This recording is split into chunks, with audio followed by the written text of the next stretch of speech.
everyone, it's Amy. I wanted to talk today about a kind of weird reading and writing habit that I have. I have a tendency of reading things completely out of order. Sometimes I'll read a book backwards, sometimes I'll start from the middle, work my way forwards, and then go forward, and then go backwards again. I have written a book completely backwards, and I know I'm struggling to put it back in order, and I find that it's a weird reading strategy, but I really enjoy doing it. So I wanted to show you some examples of books that I have read backwards, forwards, started from the middle, and worked outwards from as well. One of my favorite ones that I've read multiple times out of order is called Thin Skin by Emma Forrest.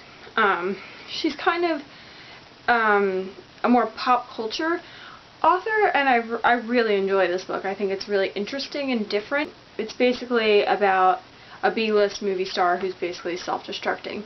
It's told from a bunch of different point of views by a bunch of different people, and I think that makes it an easy book to sort of jump around in. And I've read it multiple times as well, so I already know what's going on. Another book that I've read forwards, backwards, and in between is Perks of Being a Wallflower. One of my favorite books ever. It's the book that's in the worst shape that I own, that I bought brand new.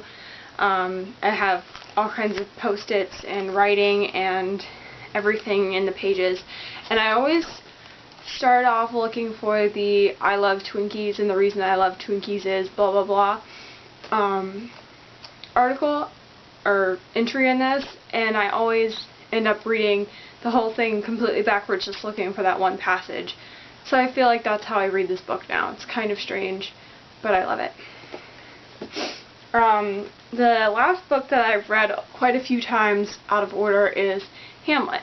I'm not sure why I've read this book or play out of order so many times, but I have. But I've read this book so many times out of order because Ophelia is my favorite fictional character ever. I don't know why, I just think she's fabulous and crazy. Awesome. And then I started reading series out of order, which is kind of dumb, but as a thrifter, sometimes you don't find series completely in order.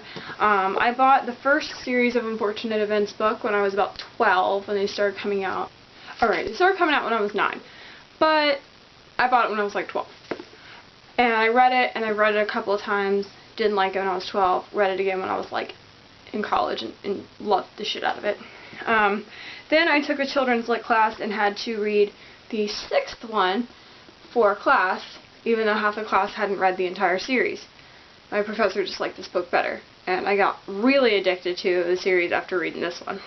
So I picked up the 5th one at Goodwill for $1.50 and just started reading it, and I'm about 3/4 of the way through it now. And I don't feel like I'm missing too much going through these. I feel like each book works so well individually, and it introduces the characters just as well, whether it's in the 1st or the 6th book. So I feel like if you want to just jump right into that series, you can. You may miss a detail here and there, but I feel like you can. The last thing I wanted to talk about is how I'm writing my book completely out of order. I mentioned in my last vlog that I'm writing a verse novel. So I decided that I wanted this verse novel to feel very fragmented and disconnected and kind of flip back and forth in time. So for this one, I wrote it out of order. I wrote it in a very fragmented way. However, I wrote it so out of order that I'm struggling to put it back in order, which is becoming a pain. So that's all I have to talk about today. However, my question for you is, do you ever read anything out of order? Do you write out of order? Or am I just completely insane and alone on this? So leave me a comment below and hit like if you do it, and subscribe below as well. You can follow me on Twitter at AmesPlaza. Bye guys!